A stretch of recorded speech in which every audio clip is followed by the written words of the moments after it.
Hello and welcome along to episode 67 of the All Things Leeds podcast. I'm Ed McIntyre, and joining me virtually on the software called StreamYard, it is my co-host, Charles Foster. Charles, hello.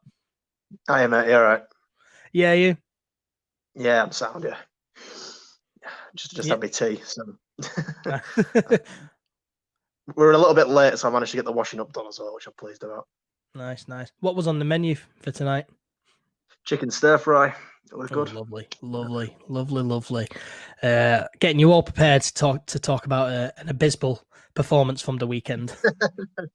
Yeah, well, I was annoyed at the time, but then I had a few drinks on the day, and I felt much better because I was around around my own house at home, so it was much easier. Now there's loads coming up in the show. We've of course got to look back on Leeds United's disappointed 2-0 defeat away at Cardiff City last Sunday. There's plenty of news to go over as well, including some transfer news as well. And we'll also look at what Marcelo Bielsa press conference, what he said in the press conference this week before looking ahead to Leeds United's next two games. The first is the big game, of course, against Fulham at Elland Road this Saturday, and that is followed up by a game against Luton Town at home as well on Tuesday night. But before we get into any other topics, as always, as I always like to say, especially in these times, I want to say a big thank you to all key workers and NHS staff out there for all of your hard work during this pandemic, and please make sure to just keep on following all the advice to help protect the NHS and to save lives. So first, let's recap last Sunday's incredibly disappointing 2-0 loss away at Cardiff City, Leeds United's first loss in 7. Charles, this just wasn't a great afternoon, really. It was, it was bad. It was poor. It was really poor. I kind of felt like the first 15-ish minutes, they were kind of on top of us a bit. And I kind of felt from that point, from the 15th minute up until they got their opener, when unfortunately Calvin Phillips made that mistake, and I think it was Junior Hoyle that ran through and put one past Meslier. Yeah. Up until that point, that kind of 22-minute stretch of the game was probably the best we were in the game. We really looked kind of on top, and we looked like we were going to get to half time and come out the second half and probably put one past them. But yeah, they happen.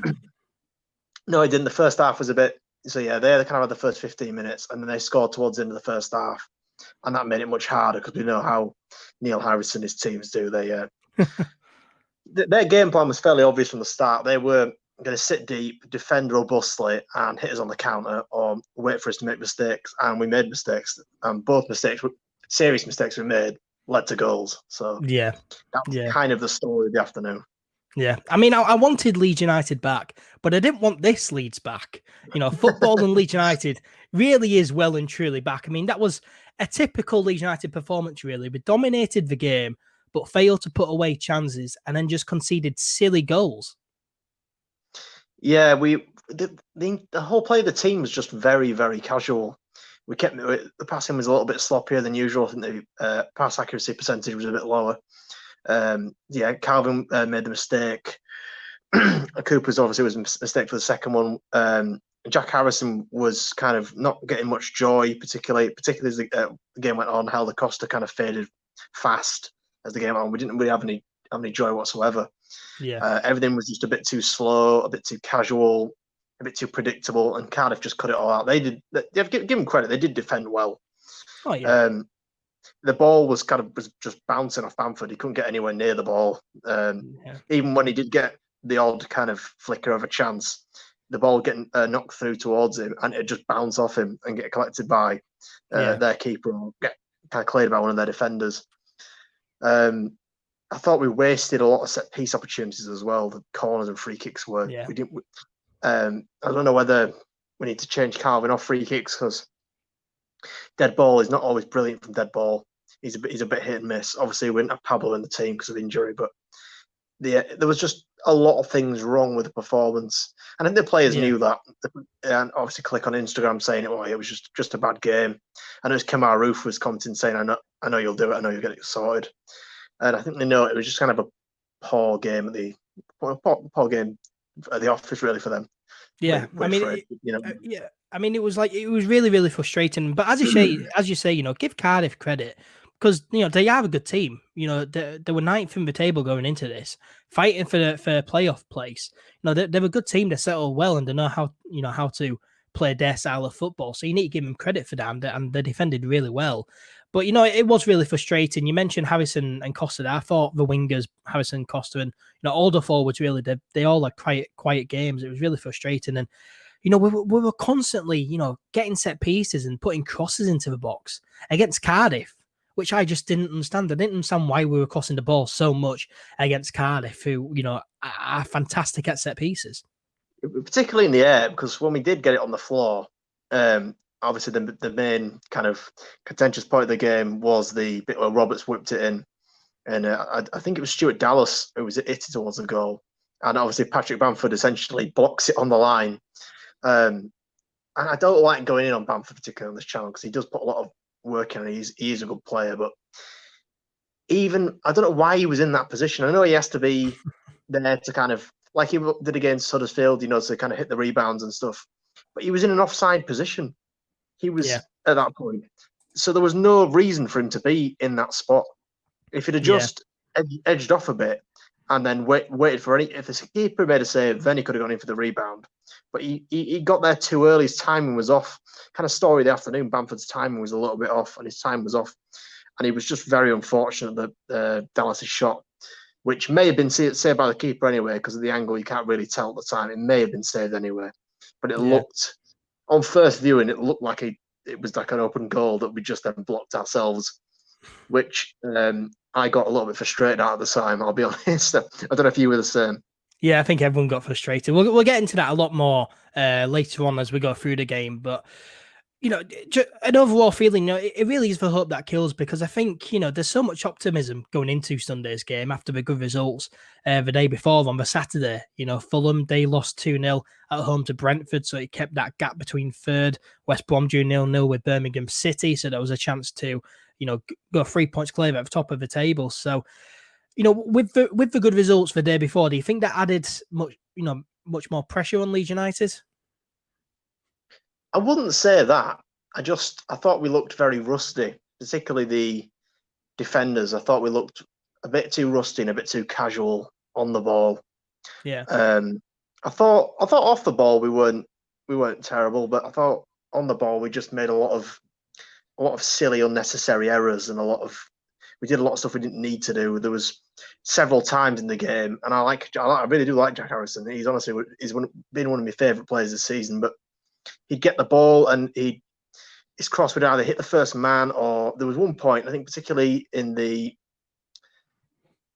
first half where he got the ball and he had perfect opportunity to just go past his marker and whip it straight in.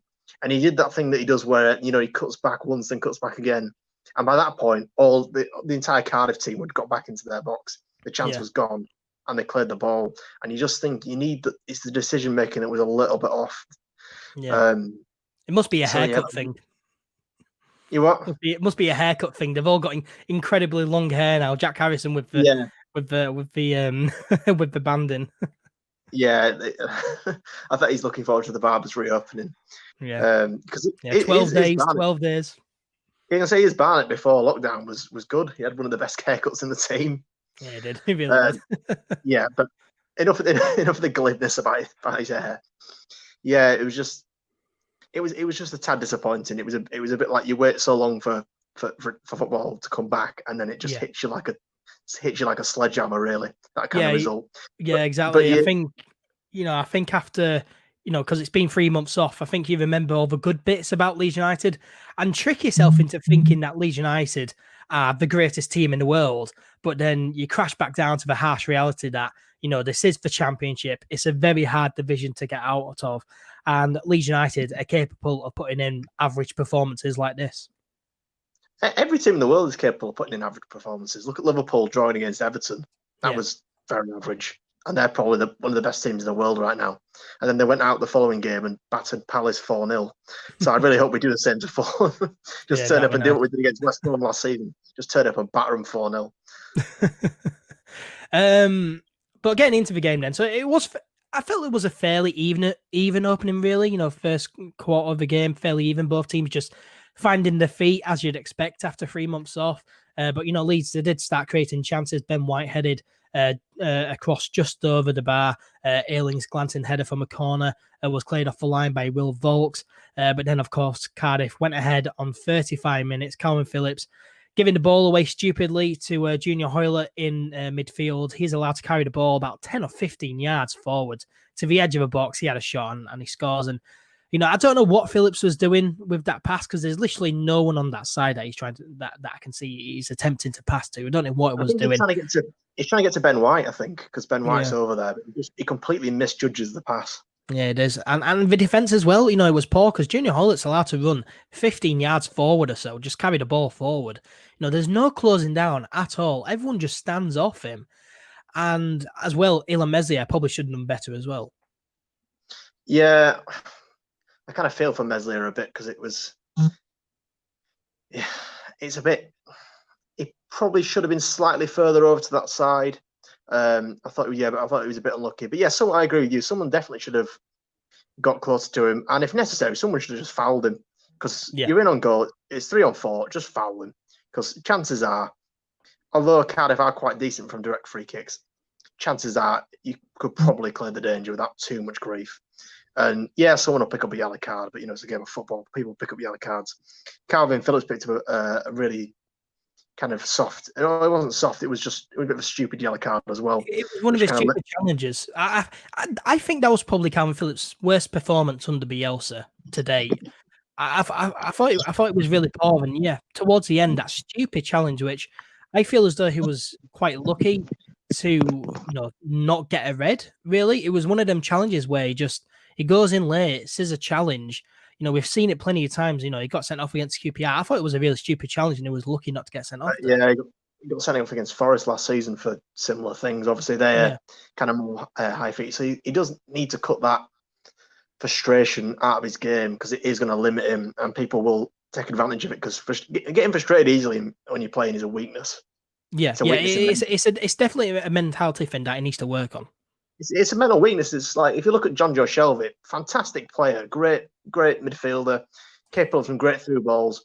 But capable of scoring a hat-trick against Leeds as well.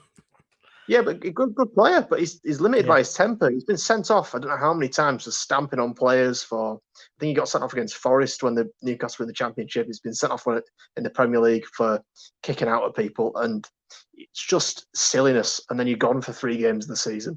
So, and we've already lost him for 3 games this season to a silly red card. So, he needs to sort. It is a mental weakness, and I don't get me wrong. We're not hammering criticism on Phillips here. He's a really good player, but you need to realise that going 1 down is not the end of it. And just because it's your fault, or at least partially your fault, you don't need to completely lose your head over it. Yeah, 100%. And then, of course, before half-time, that Bamford, with a great piece of defending for Cardiff, blocking Jack Harrison's shot off the line. I just didn't know what this was. I mean, Bamford, he really did have a poor game, did Bamford? He really did have a poor game. He had the least amount of touches on the ball out of anyone on the pitch, including goalkeepers. So that's all, that says it all, really. Bamford really had a quiet game. And yeah, this was just, it was really frustrating just to see, because it really did look like Bamford had just blocked a clear goal off the line, clear Jack Harrison goal off the line. But I mean, was this all Bamford's fault though? I mean, because initially he's making a good run in the box and Roberts is on the right with a ball. He could have easily picked him out, but instead cuts it back to Jack Harrison. And then Bamford, I mean, could he have really moved out of the way that quickly? I think he needs to react quicker. I think when Harrison cuts inside, Bamford needs to think, right, this isn't going to me. I'm too far forward. I need to move away off to the side. Or I think he needs to realise that someone behind him is going to have a pop, because otherwise it's hard to judge. But for me, he's got to react quicker. As soon as he knows that Roberts is cutting inside, right, and needs to get back in the mix and try and get back involved, not just... Because what he kind of did was he kept running forward, and then he just stopped dead near the line. I know he's trying to do his, because he's got goals in the past doing just basically being near the line. You got one against Borough, you got one against Cardiff, where he's just a couple of yards out and he's been found and it's worked out. Huddersfield as well, obviously. So you can understand why he's doing that, but you got to think, well, if he's cut it back, someone is going to have a pop from behind if it's successful, which it was, the cut back. Yeah. So I need to be out of the way. Yeah, to be honest, I completely agree. I mean, Bamford, he literally did just stand still. As soon as the ball didn't go to him, he just stood there. I think anyone else, they would have stayed on their toes. They would have kept on moving. They would have realised, oh, the ball's not come to me. There could be someone behind me running in. I will either run to the side or just run backwards, and get in an onside position. But he just didn't do that. He just stood still because the ball didn't go to him. So that was the frustrating part for me. Yeah, it was. I was quite annoyed at the time, but players are going to make mistakes, especially players that haven't played in a while. So you can kind of excuse a little bit of rustiness, but yeah, for me, you need to react quicker. It was he had the chance to not be in the way there. Yeah, 100%, and he really, really did have a poor game. And he's had a poor season. For me, I've said it before on the podcast, Bamford just isn't good enough. He isn't good enough, especially for the Premier League. I mean, 13 goals this season.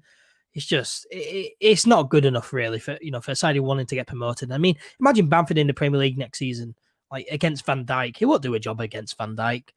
That's just my opinion. I just don't think he's good enough. I'll probably get some hate for that, but whatever. Bamford, I just don't think he's that good of a player, really. But yeah, 1-0 at half time to Cardiff. Leeds, they created some decent chances in the second half. Roberts headed wide from close range. Luke Ayling, he went off Alioski in 62 minutes. Charles, this isn't something we really see. Ayling being subbed off. Were you surprised that he went off? It did seem like a bit of an odd substitution. I didn't know whether it's because Bielsa brought Alioski on and put him on the left and Stuart Dallas on the right, trying to get a bit more balance in the defence. Yeah. I don't really know what the logic was with bringing him off. I didn't think he was one of our worst performers, to be fair, in the team. No. Yeah, it was a bit of a strange substitution, and Alioski didn't really do much when he came on. But I suppose Luke Ayling wasn't really getting that far involved at the pitch anyway, so I think it was just a little bit of a, I don't want to say roll of the dice because everything Bielsa does is kind of calculated, but it was a little bit of a roll of the dice to see if you get a bit more balance in the back line. I think that's the only logic I can think of as to why he'd swap them around. But it was a bit peculiar. Luke Ayling isn't injured, but it was a bit strange to see. But yeah, I guess you're right with the balance. And Dallas, he was probably having a better game than Ayling as well. So if you're going to take one of the two of them off, you bring Ayling off really, because Dallas, I thought it was brilliant yet again. But yeah, Cardiff, they doubled the lead on 71 minutes. Liam Cooper giving the ball away this time. And then the ball ends up with Robert Glatzel in the middle, who volleys one in off the right-hand post. I mean, a good strike, to be fair. Yeah, a good goal. He scored the equaliser at Elland Road when he nipped past Pascal Struijk. So yeah, he's got two against us this season, which is a bit frustrating. Yeah, it was a good finish. I've got to say, it is the near post from Meslier.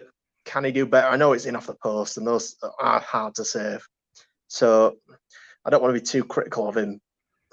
It was a good goal. It was just they had two chances and they scored twice. They were clinical with them. They had two clear-cut chances. I mean, they scored them both. So when you're in that kind of clinical mood, which we sadly rarely are, you put them chances away. Yeah, but Liam Cooper, though, I mean, giving the ball away, just another silly mistake. It was kind of assumption and casual and kind of casual play, and it was none of the passing was deliberate enough in the back line all kind of there. It didn't. Alioski had made the forward run if you watch the pass before, and then Cooper passes before he looks up. So he's passed the ball, he looks up, and then realizes Alioski is 3 or 4 yards further forward than he thought he was. Yeah. And then it loses the ball immediately. Obviously, cross straight in, and Glatzel with a good finish. But you've got to be more aware than that. You've got to be more. You got to be more in the game. You got to have more. You got to be more up to speed. You can't be that casual. You can't these no-look passes, they're brilliant when they work, and when you're doing back heels and back flips, not back flips, back heels and kind of reverse passes and stuff. They look brilliant when they work, but when you're doing it around your back line, especially when you're the team like Cardiff, who did press quite well and were, their entire game plan was hunting Leeds' mistakes and punishing them, which they did twice. To be fair to them, you can't be doing stuff like that. Yeah, I'm not saying abandon the pass out from the back style, but you need to be aware that teams will counter and teams will jump on any mistake. Yeah, 100%. I mean, the 2 goals as well that we conceded, they were just so, they were avoidable. They really were avoidable. They were just 2 silly mistakes, and Cardiff capitalised really. And I guess the game plan worked for them. But yeah, 2-0 with 20 minutes to go. That was really the sucker punch, really, because we really didn't look like scoring at all throughout the afternoon. Ian Poveda, he came on for Helder Costa on 77 minutes to make his debut. And Charles, if there's any positives to take from this, it's probably Ian Poveda, because he did look really good. Yeah, he looked lively. He looked quite skillful. He looked like he was really up for playing. The thing is that when we brought him on and Neil Harris saw that he was causing a little bit of trouble down there, left, down our right, they doubled up on him immediately, and then he couldn't get anything done really. Yeah. I think the Sky commentator said that Cardiff ended the game with 2 left backs on the pitch, which kind of tells you how Neil Harris's kind of response to Bielsa bringing Poveda on was. He had that one little flick into the box which missed Tyler Roberts by about 2 yards. He couldn't bring it down. If Roberts had timed his run slightly better, it would have been a golden chance to score. I mean, it would have. It was when we were 2-0 down, so it would have only been a consolation, but it was quite late on. But he did have quite decent flashes, and it'd be nice to see more of him, particularly if Helder Costa isn't performing, because Helder Costa didn't perform at the weekend, and if Costa's having another poor game on Saturday, then especially, and we got 5 subs anyway, so I'd be well up for seeing more Poveda. Get a few more minutes. Yeah, 100%. Yeah, it really did look impressive, really skillful, pacey as well, and he really did look like a good player. So it'd be good to see more of him this season.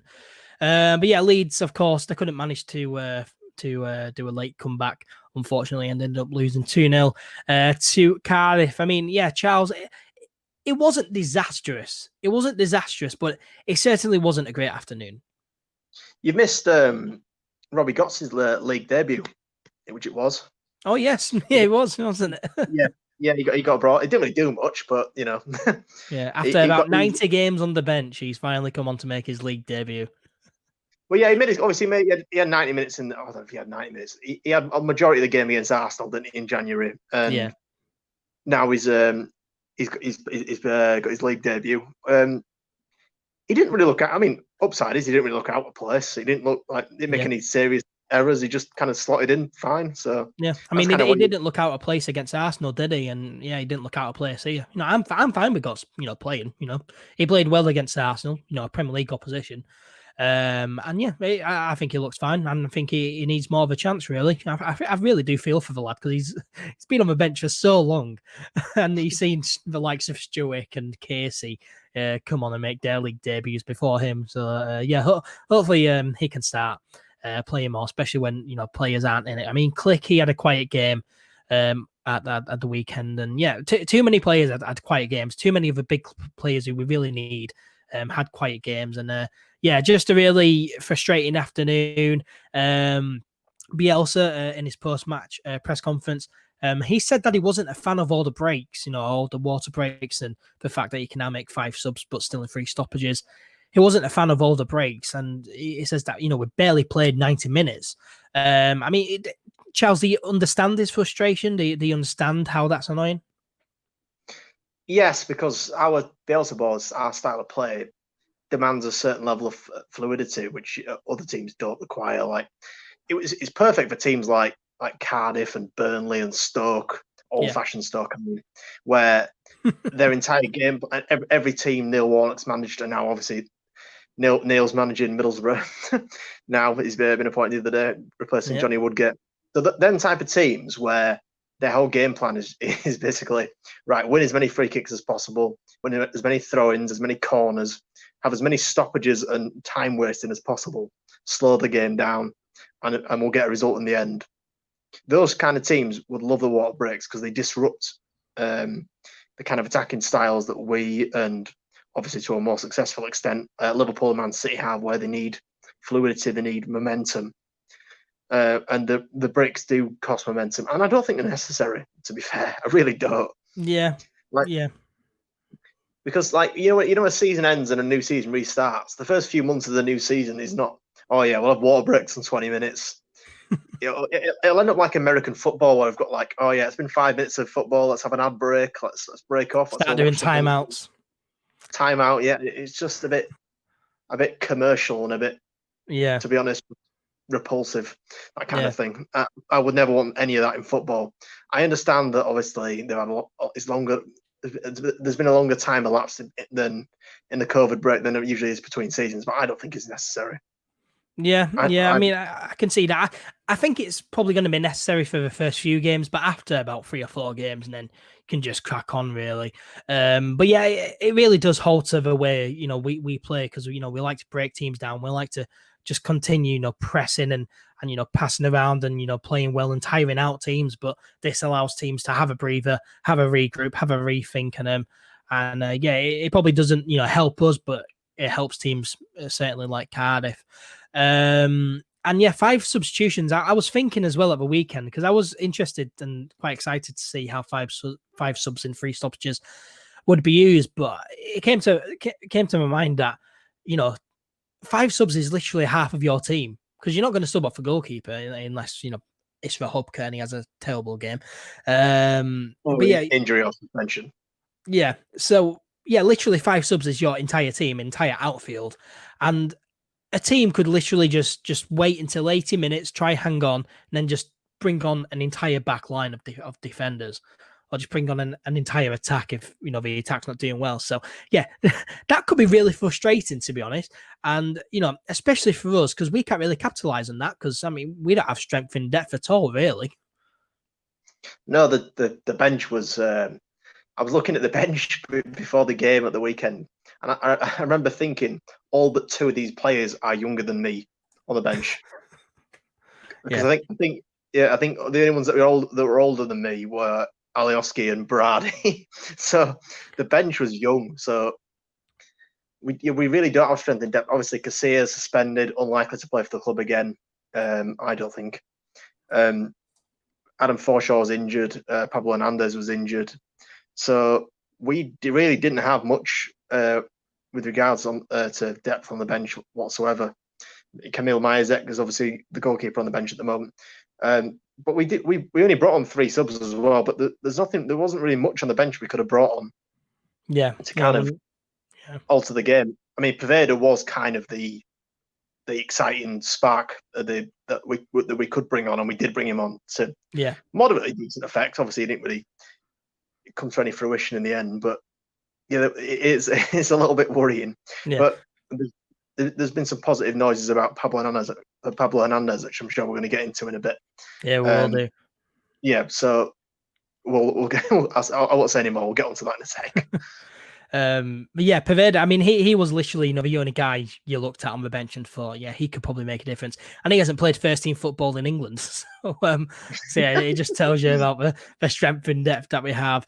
But 2-0 loss away at Cardiff. I mean, is there any positives we can take? I mean, of course, Ian Poveda. I mean, trying to think of other positives. I mean, LUTV, that worked, which I wasn't expecting. I thought LUTV would break. That worked smoothly. The positive thing is before kickoff, we were 7 points clear from third, with 9 games to go, and after the game, we're still 7 points clear of third with 1 fewer game. So that is the positive with today. There's one less game. Yeah, that is the only. The goal difference is taking a bit of a hit, but obviously Fulham lost by the same amount, so the gap is still the same. It's a bit annoying we got overtaken, but West Brom have got a rock hard game at the weekend. Yeah. I mean, are we really bothered about? Are we really bothered about the title, the trophy? Are we really that bothered about it? I'm not. If we manage to get mathematically promoted, not made champions, mathematically promoted, and there's like 2 or 3 games left, which I think is a little bit unlikely. But if it is, then like, all the focus will be on like, can we go and get the go title? for the title because the job's done. Yeah. But right now, the job is just to get promoted. So I'll take second Obviously, place. Yeah, I'll take second place. But you know, the positive to take is that there's one fewer game to play, and the gap's still the same. Yeah, I mean, definitely. it was the worst you could say about it was that it was an opportunity missed. We had an opportunity to go 10 points clear instead of 7. Yeah, massive opportunity missed. We could have gone 10 points clear and 3 points clear at the top of the league. But yeah, massive opportunity missed. But yeah, that is a big positive. So the league table after the weekend results. So West Brom are the league leaders now on 71 points. We're second on the same amount of points, but a fewer goal difference. Fulham are third, and yeah, still that 7-point gap. Brentford, they are on 63 points, so 8 points behind us in fourth. And Nottingham Forest as well. They've sneaked up into the top 5. They're on 61 points. So yeah, they got shit housed by Wednesday, didn't they? Like the 93rd minute or something. Yeah, I mean, Wednesday stole a point off them in added time, which I thought was quite funny at the time. Everyone apart from Brentford in the playoffs, in the top 6, kind of dropped points. So teams do have bad game weeks. A whole team, a bunch of teams in the top 6 can have bad game weeks. Next weekend, like we've just kind of made a mistake with a little bit of a 6-pointer, but next weekend is a proper 6-pointer against Fulham. We could really sabotage their running. Yeah, we really could. But yeah, the big positive, we're still 7 points clear with now 8 games to go instead of 9. And yeah, we move on to the next fixture, which is, of course, that massive game at home against Fulham. A massive weekend coming up. We'll, of course, look ahead to this weekend later on in the show. So let's go ahead and look at some news. Some news that has come out of Elland Road this past week. And the first bit of news to go over is from last Saturday, as Leeds United announced a few contract updates. They announced that 31-year-old defender Gaetano Bavard has signed a contract extension to remain at the club until the end of the 2019-20 season. Jack Harrison, Illan Meslier and Ben White have extended their loan deals to the end of the season. And Leeds United also confirmed that 26-year-old Portuguese winger Helder Costa will remain at the club until the end of the season as well. Of course, Costa is on loan from Premier League side Wolves, but there is an obligation to buy for around £15 million if we do go up. But yeah, Charles, I mean, it's great news that those 5 players are remaining at Leeds United. Very pleasing because, they're all important players. And yeah, for the fact that they remain at Leeds, it's very pleasing. Remain at Leeds until the end of the season. Because it was a big question, wasn't it, going into the restart? What will happen to the players whose contracts expire at the end of June and July? So, yeah, very pleasing that we now know we have that security that these players will be remaining at the club. Yeah, because a lot of clubs in the Championship have had a bit of trouble with regards to this issue.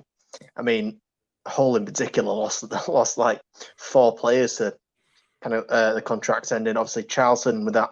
Yeah. With Lyle Taylor, their top scorer, he decided not to stay on because he's pursuing a move. I think various other players. I think certain other players in the Championship. I don't know if Nathan Ferguson at West Brom is doing the same because I know he's thinking of going to Palace. I don't know if he said he's not playing, or whatever. But yeah, plenty of clubs have struggled with it, so it's really pleasing to see that.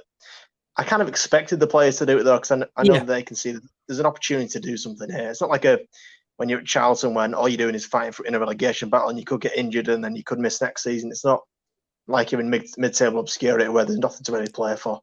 Yeah. And you're only on loan anyway. Our loan players and obviously Brady being out of contract can see there's a job to do it, and I wasn't that surprised when they all said they were going to stay. Yeah, definitely. Yeah, I was expecting those players to stay, really. I mean, it's not like Manchester City needed to recall Jack Harrison, is it? And, I mean, every club, around the world is in the same boat. I wasn't really expecting any of the clubs to, be dicks about it and demand their players back. So I was really expecting. I wasn't really too surprised. And, the morale amongst the squad, it seems to be high as well this season. So I wasn't worried about players wanting to to leave Leeds. I guess the only player who I wasn't sure about, who I was scared about leaving, was 22-year-old defender Ben White as Brighton manager. Graham Potter has been full of praise for him, as you'd imagine, because he's been a fantastic defender this season. And Brighton are in a relegation battle as well, so they probably need a defender like Ben White. So yeah, it's really, really great to know that Ben White is staying, because he is a crucial player. Oh yeah, he's definitely crucial. He's probably one of the best defenders in the Championship at the moment, if not the best. So yeah, it was really essential that we got him signed on, and I wasn't. Yeah, again, I wasn't surprised when he said he was going to stay to the end of the season, because you're not going to play 30 by the end of June. It'd be like 39, 40, maybe 40 games of a 46 game season, and then go, yeah, I've got a chance of winning the league here. I've got a chance to get promoted here. But, I'm going to miss the last 6 games and just go sit on a bench somewhere at me club, at my former club. Not former club. What's the name for it? Parent club. That's the one. Yeah. Mine went blank there. Parent club. Like Jack Harrison's not going to go, yeah, I was going to play another 6 games and maybe win the league. But I think I'm going to go and stay back in Manchester for a bit. He's not going to say that, is he? Yeah. So yeah, it really wasn't too surprising to see that these players are staying, and it's crucial that other players do stay as well, really, because we don't have a huge squad at all. Excuse me. Even with everyone fit, we have a pretty small squad. So and we wouldn't have been able to replace anyone if they had left. So very, very pleasing news, and really kind of expecting it, to be honest. And as I said, very, very pleasing. And also last Saturday in the Yorkshire Evening Post newspaper, I believe, excuse me, Leeds United defender and captain Liam Cooper wrote an open letter to fans, basically saying that he appreciates the fans' support, what lockdown's been like for the players. But the main message was that he was pleading with fans to stay away from the stadiums. Now, Charles, we spoke briefly on this last week. And it's key people don't go down to the grounds, as it's a big risk. And, the club, they don't want to risk sanctions from authorities. So, it's the right message. And it's great that it's come from someone like Cooper, because it's someone who, you'd hope that people will listen to. He is the club captain, is an important figure. So most reasonable fans wouldn't have been going down anyway, but will certainly agree with what he said and make sure they don't go down. It's just dumb going down. There's no other way of putting it. If nearly all the games are available on LUTV or Sky, why would you bother going to stand outside the stadium where you can't see anything? Just so you won't even know when we've scored, because you won't be able to hear it, because there's no crowd in the stadium. Obviously, we don't know what's happening with crowd noise so far. The club have been testing it, but we don't know whether EFL are going to allow it. But it's just a bit. It shouldn't be necessary. People should just think, well, obviously it's a pandemic. Why would it go down? But some people need a reminder. So it's nice to see that an influential figure at the club is saying the right things, and an open letter to the fans is the correct way of going about it. Yeah, 100%. It was really nice to see, and the main message: stay away from the stadiums. Please do it. Well, moving on. On Wednesday, the club announced the rebate options for 2019-20 away season ticket holders. Now, we spoke heavily on the rebate options for home season ticket holders, so I think it's only fair to go over this as well. So for away season ticket holders, they just get the 2 options. Option 1 is to let the club keep the money to support the development of young players within the club academy and help to develop the stars of the future. And option 2 is just a basic refund. Obviously, there's no club bundle option, as there's no home benefits really to be had, as it's an away season ticket. But again, Charles, a great move by the club to offer these options. Yeah, it's the club's a lot better run these days, so it's nice to see that they are fully willing to give a full refund, because some clubs in the Championship are just like Bristol City have just refused to give refunds, haven't they? I think that have Preston and QPR have said the same, where they're just like, well, we're not giving you refunds. It's like, well, it's the right thing to do. Leeds is a working class city. If people need the cash and they're not going to get the service provided by the club of watching a football game live, that's what people pay for, and it's Nobody should feel any guilt whatsoever about taking their money if they want it. If Yeah. you feel you don't want it, or you want to leave it to the club, knock yourself out. No, I'm not judging you for that either.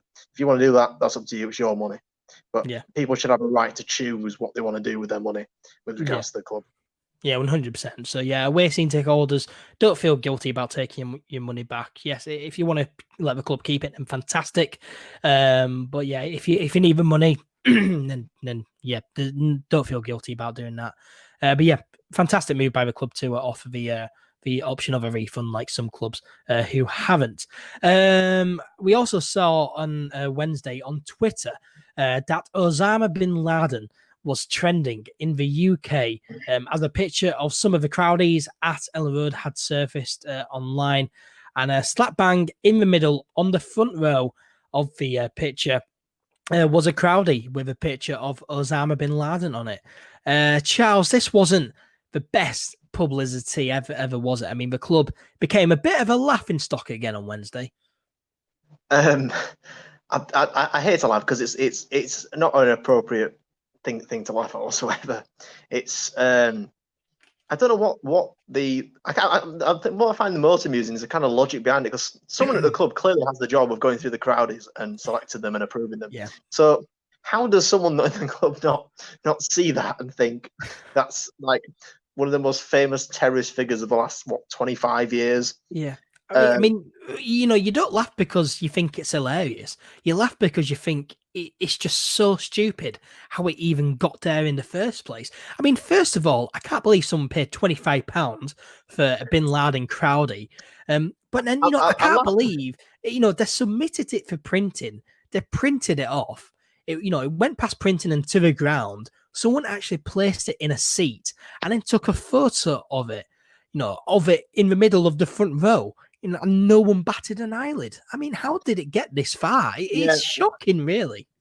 Yeah, that's what I'm laughing at. I'm laughing at the absurdity of it. The fact that it's clearly gone through like 3 or 4 people on its way to being in that chair. Even the guy whose job it is, who's lifting the Crowdies and putting them in the chairs, must have picked that up and put it in the chair and looked at it and thought, "There's nothing wrong with that." It's not like he's an unrecognizable figure, like an obscure. People know the name, but not the face. People know the face. People know what he looks like. And then taking the photo as well, you'd think you'd notice it as well. Oh, who's that in the front row? It's not like he's in the middle and you need to like spot it. It's not like an Easter egg. It's just wide out in the open. In Australia, somebody put like a Harold Shipman one in a stadium in Australia. Obviously, Harold Shipman's a serial killer who through kind of euthanizing old people against their will killed like 200 people, and someone's clearly just put it in there. See, these kind of horrible historical figures, they've just put them in there for a laugh. But it was just, I saw it on a Twitter timeline, and I just thought this is absurd. I just laughed at how weird it was that something like this has happened to the club again. Like, obviously we've had a couple of PR disasters with the kind of Myanmar tour, the stupid badge, and now we've got something like this during a pandemic on the same day that Arsenal re-signed David Luiz, who's made a horrendous bunch of mistakes in recent weeks, and we robbed the spotlight off him for something as weird and dumb as this. Yeah, I mean, it really was bewildering. Really, really was. Bewildering. Yeah, it was. It's a perfect word for it. It was bewildering. Yeah, I just thought, what?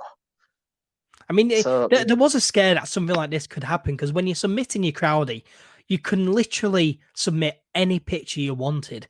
And, we knew that some people were submitting silly things.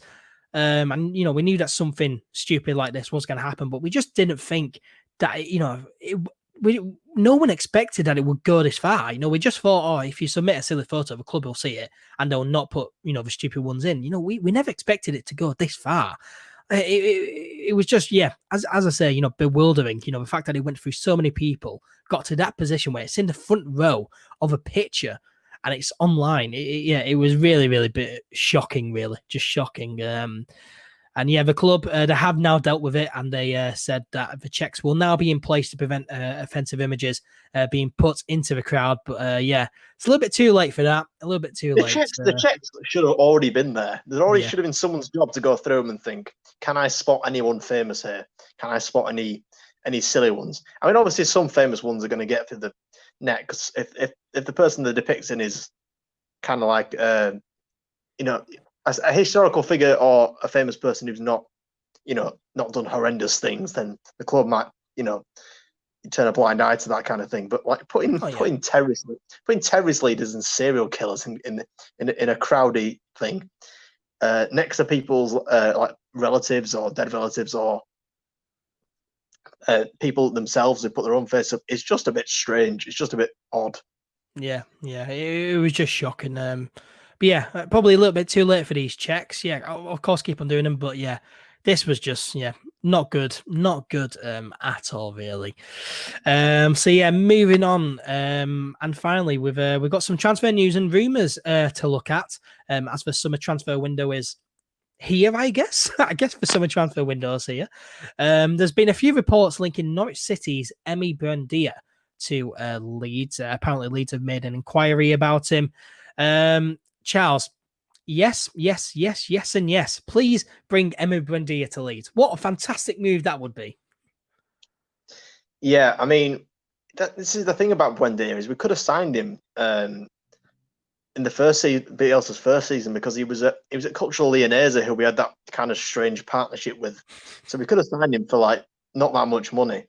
And I think Bielsa decided to pass him over or not sign him because he had a little bit of attitude problems. And he has been sent off a couple of times for Norwich. He's been at Norwich a couple of years. Been sent off a couple of times.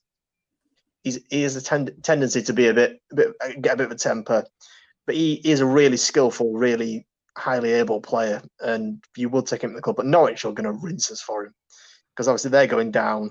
Definitely, we look like we are. I don't want to say anything that will jinx us here, but we look like we are in a good position to possibly get promoted should things go right. So that a bit like Brighton and Ben White, they're just going to rinse us for him. So yeah, but surely if Norwich are going down and they need money because they don't have a big budget. They only spent what was it, £4 million last summer on the promotion to the Premier League. So that's the thing, because they didn't spend much when they went up. They've still got all the TV revenue unspent, haven't they? So they can just spend it next season to get back up. So yeah, I guess so. But no, Buendia, he looks a good player. 23-year-old Argentinian. He's an attacking midfielder. He's very good, very quick, very skillful. And yeah, of course, he joined Norwich last season. Of course, won the championship title with them. And last season he scored 8 goals and got 12 assists in 38 championship games, 5 assists in 3 EFL Cup games. And yeah, Charles, the stats are really good. He does look like a fantastic player, and he'll be a fantastic signing. Yeah, it would be a good signing. I don't know what the financial state of the club will be when we go up, though, because obviously we've got certain obligations with regards to Augustin and Melier, and obviously Costa. We've got to pay money for him as well, and Jack Harrison if we want him. So the club have already got to shell out like £30-odd million before we even change the team, if we want to keep the team as it is.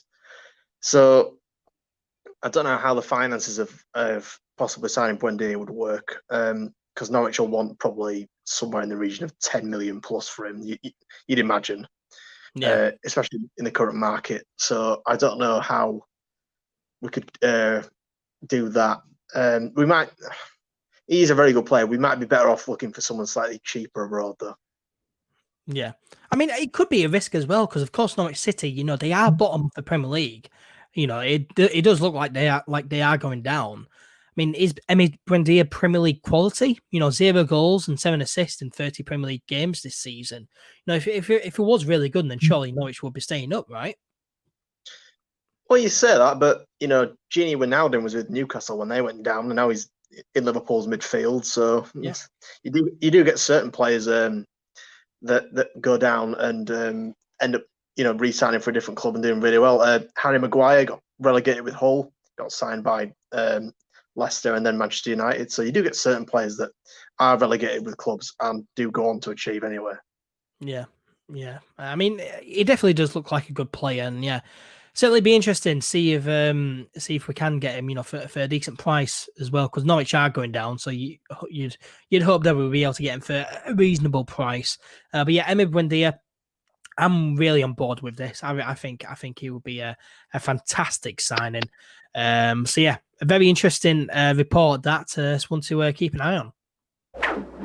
So before we move into the usual preview of Leeds United's next game, which is, of course, the big one at home this Saturday against Fulham, we're recording this after Marcelo Bielsa's press conference, so let's just brush over that and what he said. So Bielsa, on playing behind closed doors, he said, "What I wish is that the business of football does not discover that they can play without fans. The best thing is to try and not imagine this scenario. I wouldn't like that to happen." So, we spoke about it last week. Marcelo Bielsa, he's really not a fan of having no fans. He really understands the importance fans make to a team. Well, he's a huge fan of football culture in general, is Marcelo. So you can really understand. He's a huge, obviously, Neil's Old Boys fan himself. He understands the value that Leeds fans bring to the club and fans in general bring to all football clubs. So, yeah, it doesn't surprise me that he whatsoever that he's really not a fan of this, and he knows that executives in football can really take liberties when given the chance, and he doesn't want that to happen here. Yeah, he's very much a football romantic, and that's what I love about Marcelo Bielsa. He just loves football for what it is, and he loves the fans. So yeah, not surprising the quote, and I just love hearing Marcelo Bielsa say stuff like that. He's just such a great person, Marcelo Bielsa. Well, moving on to the all important team news, and Bielsa says that Pablo Hernandez will be given until after training tomorrow on Friday to see if he is able to play against Fulham on Saturday. Now, there's videos online on Leeds United's social media of Hernandez training with the first team squad. And so, yeah, it looks really promising, which is great to see. Charles, would you play Hernandez even if he wasn't 100% fit? I don't know if I'd start him. Yeah, he kind of said in the press conference, we're recording this obviously on Thursday evening, and he said that Hernandez will be assessed on Friday, the day before the game, as to whether or not he can play. From looks of things in the training videos, I know training videos are to be taken with a little bit of a pinch of salt, because the club obviously want to depict everybody as being brilliant and that. Yeah. But it does appear like imagine that if Leeds United's social media clips of training was just players misplacing passes. Yeah, and ballooning shots miles over the bar and stuff. Yeah, it wouldn't be like that. But yeah, obviously take it with a pinch of salt. But he looks up to scratch in the videos. It was like he had a small problem. He said Marcelo said that he's had 10 days to recover from the issue, and now he appears to be up to scratch. So it looks like he's near enough 100% anyway. You asked me whether I'd play him if he wasn't. If he was kind of 85, maybe 90, honestly, I probably would play him. This is such a crucial game, because even if you only get 1 or 2 games and then he aggravates it, obviously I don't want Pablo to do himself an injury. Of course, I don't want that. But this is a really important game. If we can bring him on and he can just give us that 90 minutes at least, even if he's a little bit uncomfortable, because players have done it in the past.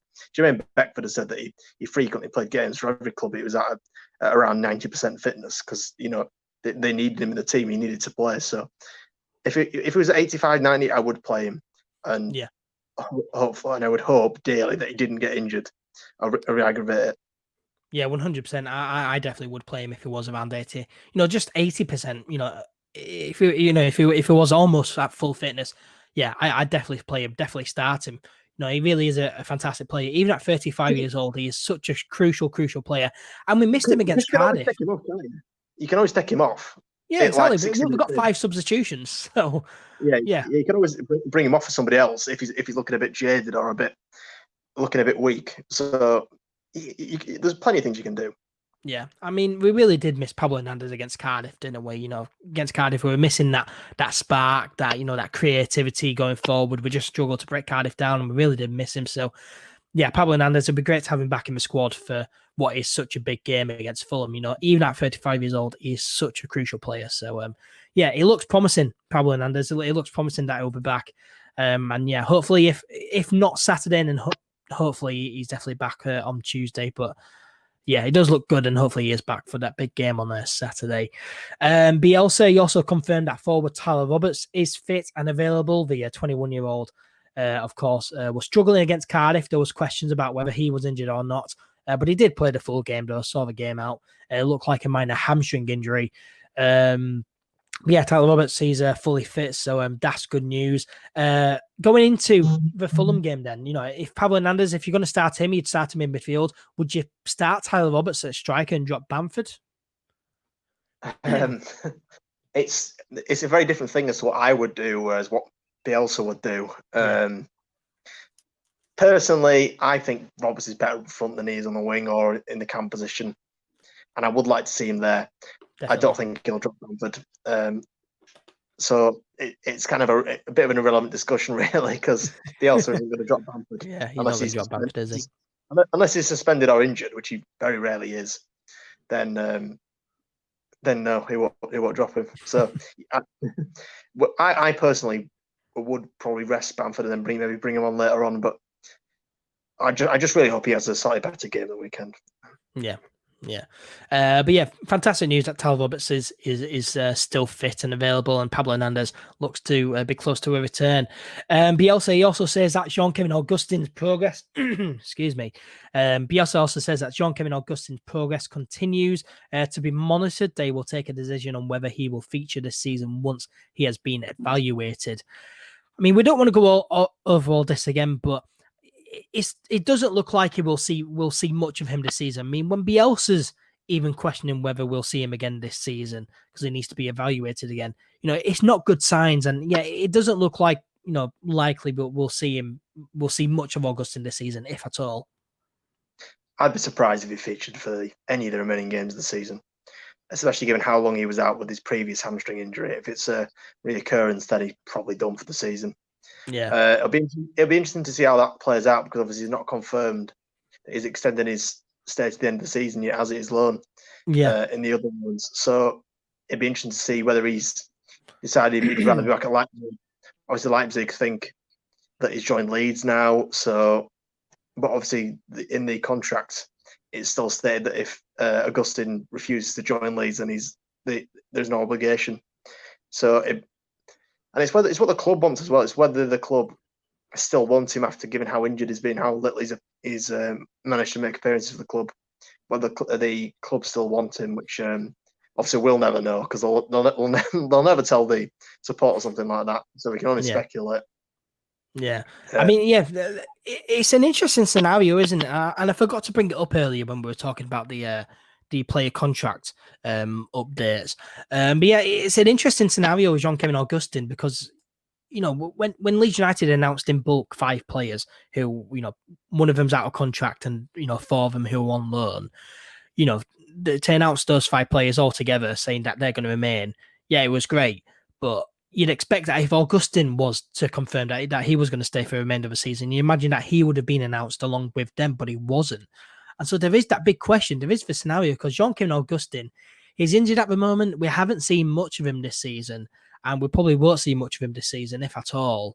And yeah, there is that obligation to buy if we do go up for around £15 million or so.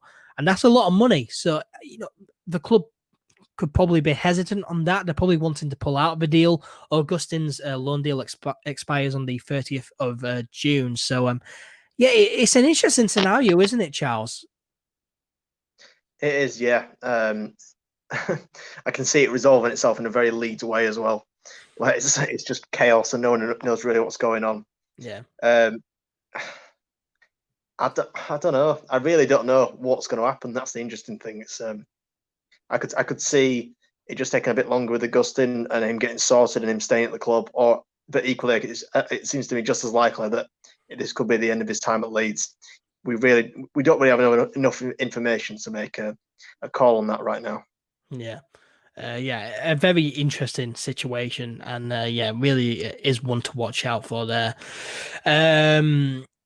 So now looking ahead to the big game this Saturday, 2nd place Leeds United against 3rd place Fulham at Elland Road. And that's not only the big game this weekend. You've also got 4th place Brentford taking on league leaders West Brom at 7:45 p.m. on Friday night.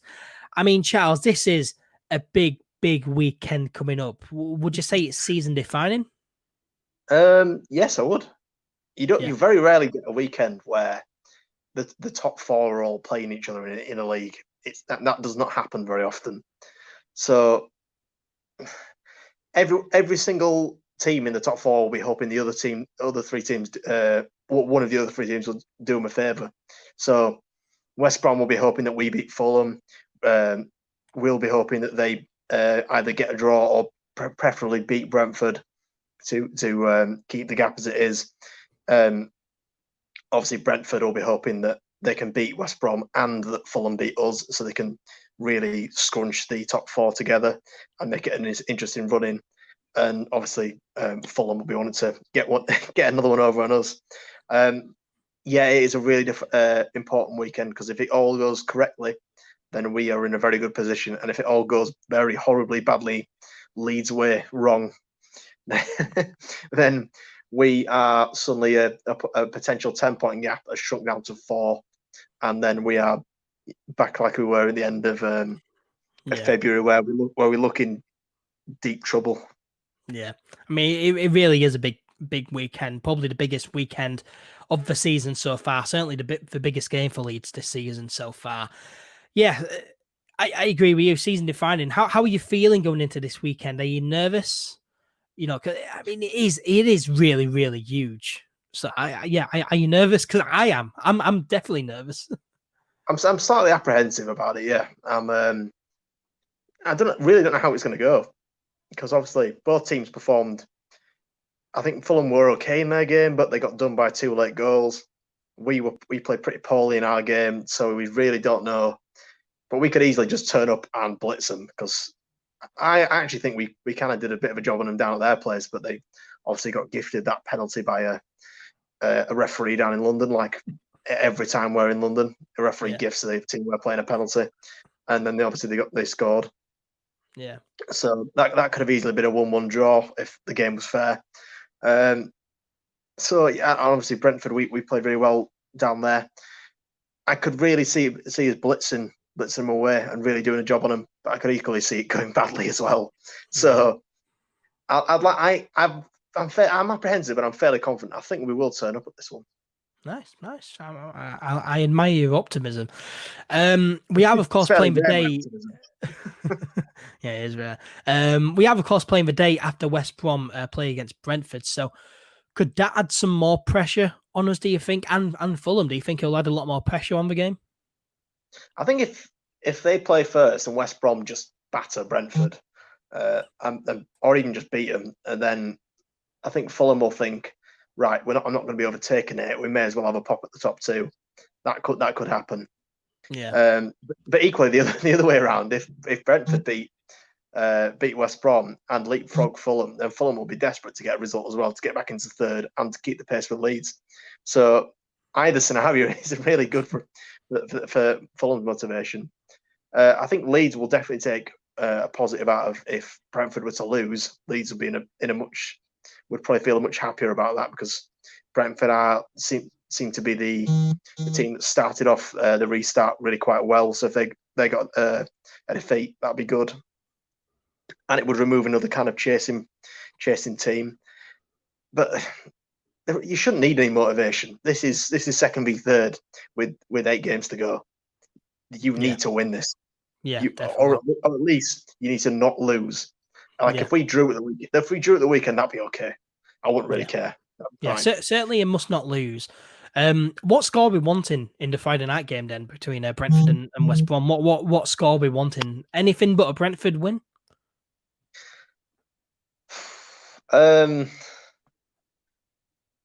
draw would be good, because if we wanted to really go after the title, because we want to keep kind of overtake West Brom and stay overtaking them, but it never hurts to have a chasing team get beat. So probably a Brentford loss would be the best. But anything but a Brentford win. Yeah, a draw would be fine. I'd be perfectly happy with the draw. Yeah. But it's certainly going to be a difficult game for Leeds on a Saturday. Scott Parker's side and no pushovers. They're 3rd in the league for a reason, because they have a ridiculously good squad and strength in depth as well, unlike us. Of course, the main man is obviously 25-year-old striker Alexander Mitrovic, who has 23 goals in 35 league games this season. Charles, do you think it could be a case of if we keep Mitrovic quiet, we win the game? You don't like to make sweeping statements, as I say you. I mean, I don't like to make sweeping statements like that, but Mitrovic is by far their best player. They have been inconsistent all season for the majority of the season, and he's dragged them through many games with late goals, with winning goals. He's really been dominant in the league. He's been one of the best players in the league again. He was really good for Newcastle. He's been really good for Fulham. It's unsurprising. He's proven in this league. So if you can kind of stop the service to him from the wings and from Tom Cairney, who loves a goal against Leeds. I'd be more worried about Tom Cairney, to be fair. Always scores against Leeds. Yeah. If you can stop his service, I think we'll be okay, because they look a bit. They look when he's not performing, when he's a bit off the boil. They look vulnerable. They look a bit weak, and I think we could punish them. Yeah. I mean, like last week. I mean, yeah. So like us, Fulham, they didn't get off to a great start in the restart. Of course, they lost 2-0 at home to Brentford last week, and yeah, they didn't look particularly great last week. So yeah, it's certainly an interesting game. You know, it will be interesting to see what kind of game we play, because, you know, we've played the first game so far right now, you know, since the restart. You know, we played that one game. It could be a completely different game, or we could see the same Leeds and the same Fulham from last week. And yeah, it's certainly an interesting time, and it's certainly going to be an interesting game on Saturday. But yeah, obviously, Leeds lost 2-0 away at Cardiff in the last game last week, first loss in 7. So yeah, hopefully we can bounce back from that and hopefully get the job done and pick ourselves up from that. Because that's probably the most thing I'm worried about going into this, you know, because other times we've lost and we've really gone on a really bad streak, you know, a really bad run. But then other times, like last season, lost 1-0 away at QPR, and then we came out and battered West Brom 4-0 at home in that massive game. So yeah, who knows? It's certainly interesting, and hopefully we can get the job done. Leeds, we don't have a good record against Fulham, though, unfortunately. We failed to win any of the last 7 meetings, 2 losses and 5 draws there. Of course, we lost 2-1 at Fulham earlier on in the season, back in December. Yeah, hopefully we can turn our fortunes around. We've touched on this earlier, but a lineup for you, I mean, I can't see Bielsa dropping Bamford, but personally, I drop Bamford, put Roberts at number 9 and start Pablo in midfield. Don't know about you. Yeah, I'd probably go the same, but it will more than likely, if Pablo passes the fitness assessment, then it'll just be a straight swap and Tyler Roberts will go back to the bench. Yeah, that's probably likely. Which could work, because I mean, it worked against Hull. We brought him on, he scored twice, so it could work again. We never know. Yeah, let's get a score prediction then. Are you confident heading into this one? Do you think Leeds United can do it? I am confident. I think we can do it. I'm going to go 1-0 Leeds. 1-0. I think it'll be a draw, and I'd take a draw. If you tell me right now, oh yeah, Leeds going to get a point against Fulham, I'd snap your hand off. I take it. So I'm going to go 1-1. I reckon there could be a few goals. I'm going to go 1-1. But yeah, hopefully Leeds United can get the job done in the big game on Saturday. Well, let's now look briefly ahead to Tuesday night's game, which sees Leeds United take on Luton Town at Elland Road. And yeah, Charles, I'm fully expecting a win here, to be honest, against Luton Town at home. Fully expecting a win. Yeah, they've been quite poor all season, but I remember when we played them down at their place, we had it was a bit of a grind of a game. It was a bit of a. Obviously, they've got Izzy Brown, who I think assisted their goal against us. He's always really up for it, even though it was entirely his own fault. The fact his loan spell at Leeds didn't work out. They must realise that they are probably going down by now. I think they drew at the weekend. I can't remember exactly. I think they drew at the weekend. So yeah, I think at this point it'll just be for pride's sake. What it'll be, can we get a scalp off one of the league leaders at this late in the season? That'll be their mentality. They'll never admit that, but that'll be the mentality. Yeah. They'll be thinking, let's try and nick a result here. Realistically, we need to beat them. If we are not beating teams like Luton, Charlton, and various kind of slightly weaker teams on paper and in the league, to be fair, over the course of the next few games, then if we lose these games, then we don't deserve to go up. That's just the way it is. Yeah, exactly. If you can't beat poor teams like Luton at home, then yeah, quite frankly, the harsh reality is you probably don't deserve to go up.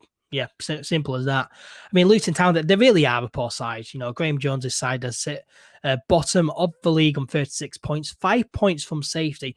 So, I guess they have something to play for, really, because 5 points isn't that big of a gap. There's still 27 it's points Nathan to play Jones. for. It's Nathan Jones again, isn't it? Now they've rehired him as manager. Have they? Yeah. According to Google, it's Graham Jones. No, they've rehired him as manager. I think it was in like last week or maybe 8 or 9 days ago. They got him back in. That was his first game at the weekend. Back as Luton manager. Wikipedia's incorrect. Surprise. Yeah, because he went to Stoke and then obviously got sacked and then went straight back to Luton. It was weird because Luton were really bitter about him leaving the club and then rehired him immediately, which just seems a bit strange. Yeah. But I always think about that.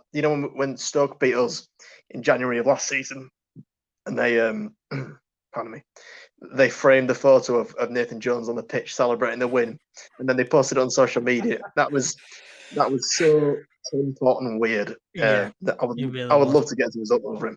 Yeah, definitely.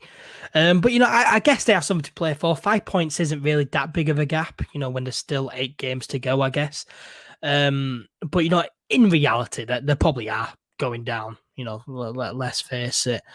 But it certainly will be a walk in the park. But yeah, as we say, you certainly expect us to beat a side like Luton at home. You certainly would, and if we don't, then we quite frankly don't deserve to go up. I mean, Luton, they are in decent form. To be fair, they were beaten in 4 with 3 draws and 1 win. Just the 1 loss in 7. So yeah, they are in decent form. They obviously, they play decent football, but yeah, the bottom of the league for a reason because they're poor side. So yeah, we really should be picking up 3 points. Like it's going out of fashion. What was that? I said they can see goals like it's going out of fashion. They really do. Yeah, let goals in all the time. So we really need to really get a result against them. Yeah, definitely. Especially if we were to get held to a draw at the weekend, then we really do need to start picking up wins, and they are a prime candidate to get a win against. Yeah, definitely.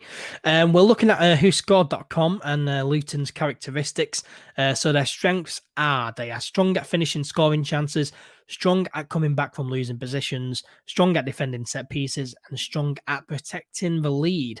The weaknesses, though, they are weak at avoiding offside, weak at defending against skillful players, which we have, weak at stopping opponents from creating chances, which we do a lot, weak at avoiding individual errors, very weak at aerial duels, which I'm quite surprised about. So hopefully that plays into our strengths. Very weak at defending against attacks down the wings.